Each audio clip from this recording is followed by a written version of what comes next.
Hello and welcome to Loops and Lore with Meg. For today's video, I'm going to be going through my Q1 wrap-up and just kind of talk about all the books I've read, what my favorites are, what some disappointments were, and stats and that kind of thing for Q1.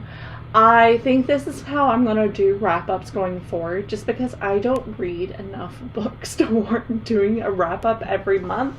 And I think it's more interesting to have more stats and that kind of thing when it comes to these kind of videos.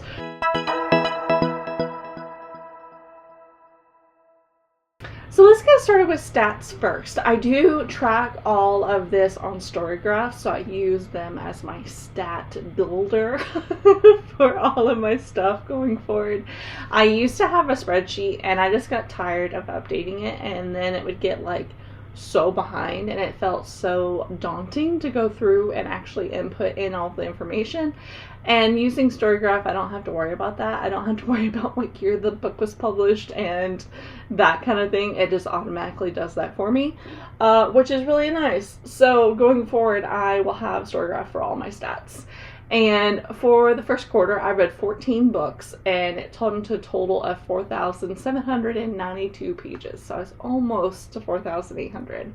It took me average time to finish of 9 days per book. Sometimes I can really fly through books, but there's a couple on here that took me way too long to read, and that really brought that average time down. As far as mood goes, emotional, funny, dark, tense are my top moods. That definitely tracks. I read a lot of romance in this first quarter, which is really strange for me, but the emotional funny definitely comes from that, and I definitely like some dark humor when it comes to my fantasy and sci-fi, so that does make sense there as well. And then for pace, I'm a medium pace girly. Almost all my books are medium paced. I honestly couldn't really tell you the difference between pacing. Like, that doesn't really make sense to me. The only two books that are marked as fast-paced on Storygraph are Exit Strategy and The River Has Roots, and neither one of those I would say is super fast-paced to me. Like, if anything, I think The River Has Roots like read a little bit of a slower pace, because it's so short. I guess it's marked as fast-paced. I don't know. So pacing, I couldn't tell you. No hope there. So now to page numbers. 7 of my books were between the 300 to 500% range, which was right at half of my reading for the month. 1 book was over 500 pages, and then 6 books were under 300 pages. So that equates roughly to 7% and 43% of my reading. And then when it comes to fiction and nonfiction, I read 12 that were fiction and 2 that were nonfiction. So I definitely want to up my nonfiction game at some point. I keep on saying that, but I keep on getting into all my fiction series and everything, which is also really important to me. So who knows? When we look at genres, this is probably the only quarter you're going to see romance be my highest genre. I apparently read 5 romance books. And that mainly has to do with the idea that I decided to do a vlog of romance book tropes for Valentine's. And I read 4 Emily Henry books in like 2 weeks. So that was definitely why romance got boosted so high. But I did read 4 fantasy, 4 contemporary, which again is kind of weird for me, but I think that might be the Emily Henry books also counting for that. Because Storygraph, like, you can mark it as multiple genres and it will count in both. I'm guessing is why I have 4 in contemporary. And looking at it, it looks like, yes, that is the case. And then I read 2 science fiction, 2 science books, 2 literary, 1 thriller, 1 short story collection, 1 horror, which is also the short story collection, 1 history, 1 historical, 1 essay, 1 biography. So that's how the books kind of break down across the genres. My most read author this month is Emily Henry. That is the only author that I read more than 1 book of, and I read 4 of their books. And then across the 14 books, I have an average rating of 3.71 for Q1, with 2 5-star books, and then from there it's spread out all the way down to a 2-star book.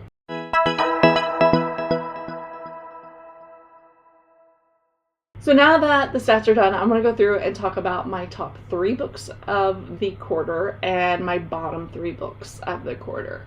So I'm going to go with the positives first, and I'm going to go with my top 3 books. So in third place for the quarter is Blood Over Brockhaven by Emma Wong. This was so close to being a 5-star read. It ended up being a 4.5. But I really loved the magic and world of this fantasy book. I was going to say of this world. But the world building and everything in this was really, really good. And I really loved how the characters grew and adapted within this. The only thing that kept it from being a full 5-star read for me is I felt it was very heavy-handed in what it was doing.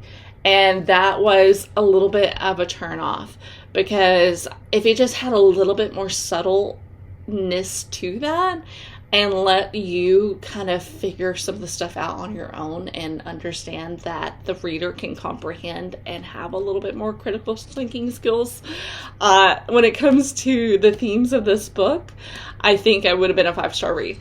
But I also can talk myself into why they did it so heavy-handedly, and the fact that they want to hit you in the face with the themes of this book, because it is important themes of just oppression and that kind of thing. So it totally makes sense also. It was just one of those things that kind of took me out of the story some. But overall, this is a dark academia meets a little bit of like a horror-ish fantasy, and it's intense and it's magical and it's really unforgettable. And I do really, really love this book. Number 2 spot goes to Funny Story by Emily Henry. This was my favorite of the Emily Henry books that I read. I do think that The Book Lovers was a close second place as far as Emily Henry books go, but I just really love the characters in this one. I love their dynamic and what they had to go through and grow, and I think that their banter was just really, really good. So I definitely thought that this was my favorite of my Emily Henry vlogs, and it won the showdown in that vlog. But it's emotional and it's hilarious and it's full of their chemistry, and I just really liked it. And finally, my number 1 book of the quarter is The Lies of Locke Lamore by Scott Lynch. I adore this fantasy book. It is just perfect in every way. I really love the characters. I really love the banter and the humor, but also it's dark and it's devastating and it gives you all the emotions. It has such a cute found family aspect to it, but also like super high stakes when it comes to the heist and what happens within this world. So, and I also think the setting of it is just really, really cool. It's definitely more of a Venetian inspired fantasy than a medieval like fantasy, if that makes sense. But it's just, I don't know, it's really, really good, and I loved it. So the first book on my bottom 3 list of the quarter is The Girls of Atomic City by Denise Kiernan.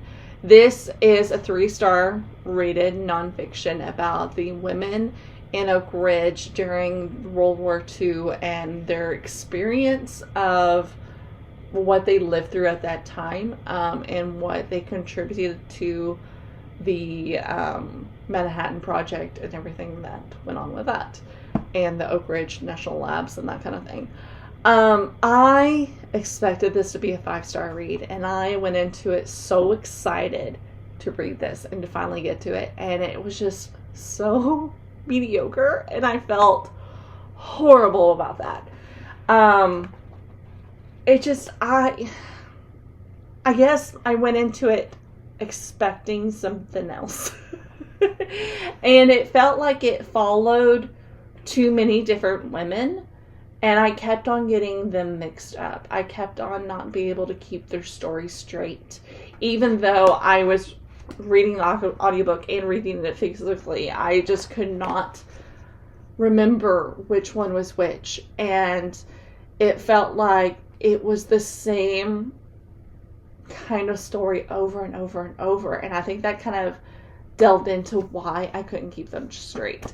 And there was certain like parts of this that was so interesting and that I wanted to know more about. I wanted to know more about like the mental health effects that the secrecy was having on people. And it kind of like mentioned it and like mentioned that there were so many studies of the psychology that happened here. But then it wouldn't tell you like any of the results that are found or what came of that after. And it just felt like the whole thing was, it's a secret, keep your mouth shut. It's a secret, keep your mouth shut. Over and over and over. And like, you didn't really find out like what the women were doing. Even though like, this is written afterwards. Like, we can know what they were doing now. Like, it is past the time where that is a thing. And it still felt like you just, like, you almost get the impression that they never knew what they were doing. But clearly they have some sort of idea of what was going on. And I wanted so much more out of this. It was such a letdown. I was so sad. Book number 2 on my bottom of the barrel for this quarter is Alone with You in the Ether by Olivia Blake. I felt like I should have loved this. But while I was reading it, I did not connect with it, and I felt so bad that I could not connect with it, because it feels like it has a very important topic of conversation, and I liked that it was handling things that needed to be discussed, such as people who have mental health diagnoses and how they are in a relationship together. But it just felt like it was more vibe than anything else. Like, I wanted more emotional depth. I wanted more of some sort of plot that made sense to me. It just felt, I don't know, it felt like it wasn't a polished, finished book for me. And maybe I just didn't connect with it the right way, because I do know that there's so many people that like this. It was not for me. I gave it 2.5 stars, and I was quite sad by that. And the final book on my bottom of the tier list for this quarter is one that I do not own. I got it from the library, and it was my second book by this author. And I don't know if I want to continue reading this author's work. And you're probably going to tell me, you have not read their best stuff. Like, you got to try their good stuff that everybody says is good. But I don't know, I have not connected with it, the 2 things that I read by this author. And it is You Like It Darker by Skeeven. You Like It Darker by Stephen King. This is a horror short story collection that he wrote last year. And while there was a couple of short stories that I thought were interesting, nothing about it blew me away. I gave it 2 stars. I can tell, obviously, that Stephen King is a good writer, because you can go through and you're instantly, like, inside of the world of whatever the short story was. But they all just felt, honestly, really boring. I was so bored reading this book, and I think it took me so long to read. I think it took me like 3 weeks to read this book. And for it being quite short, I mean, it was around that 400 page mark. But it was all short stories. So you should be able to fly through those, because you're constantly going on to the next thing and like getting rehooked with a new thing. And typically I can read those super fast. And it just took me forever. And I don't think I maybe gave one of the stories like a 3.5, but besides that, they were all just, I don't know, just so boring. And I cannot believe the amount of time that has sunk into that book. But I was reading it for a vlog, and I felt like I had to finish it. So that is my worst of the worst for this quarter.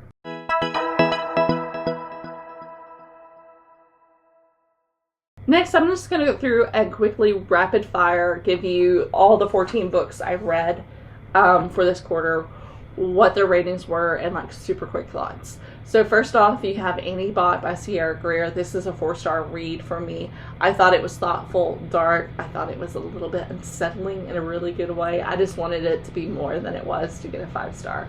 But I did think it was a really fun read. Next after that is Exit Strategy by Martha Wells. I gave that also a 4-star. And Murderbot continues to be one of my favorite characters of all time. He is fantastic, and I really love this series. Next was Alone with You in the Ether by Olivia Blake. 2.5 stars. You already know my thoughts on that. After that, I went into The Possibility of Life by Jamie Green. This is a nonfiction about the science behind how there might be life on another planet.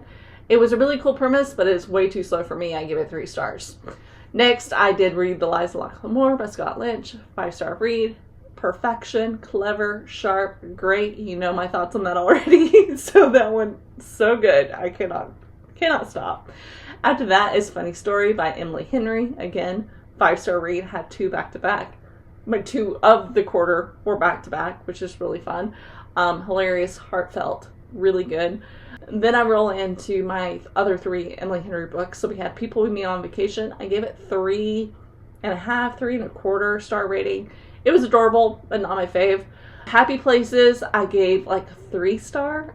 It was a little bit worse than People With Me on Vacation, but I thought it was a cool setting, and I did like the friendship group in that one a lot.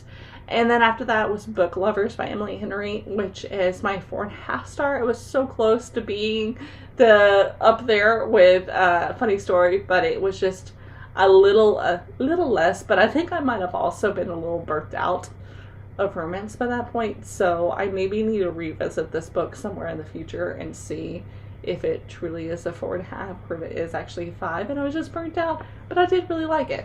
After that, I went into Lady Macbeth by Ava Reid. I thought it was a cool, dark, gothic retelling.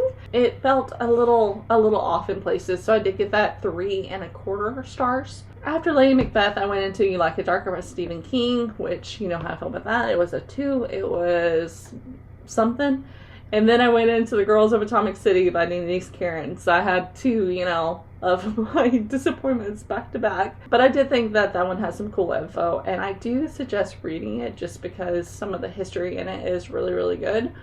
But maybe I and you need to find another book about the subject matter that maybe will do it in a slightly different way. After that was Blood Over Bloodhaven by M.L. Wong. Dark, magical, kind of almost like, I think it's called like a silk punk, maybe, is what's coming to my mind.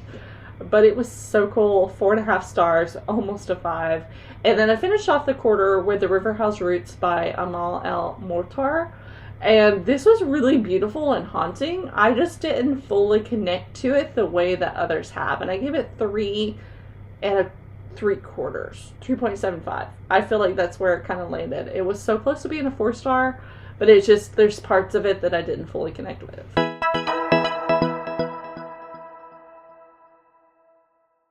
Next, I have to figure out, fill you in on my progress of my crochet squares. I do have plans to have a couple of reviews of some of these coming out soon, so you will see more squares added to it.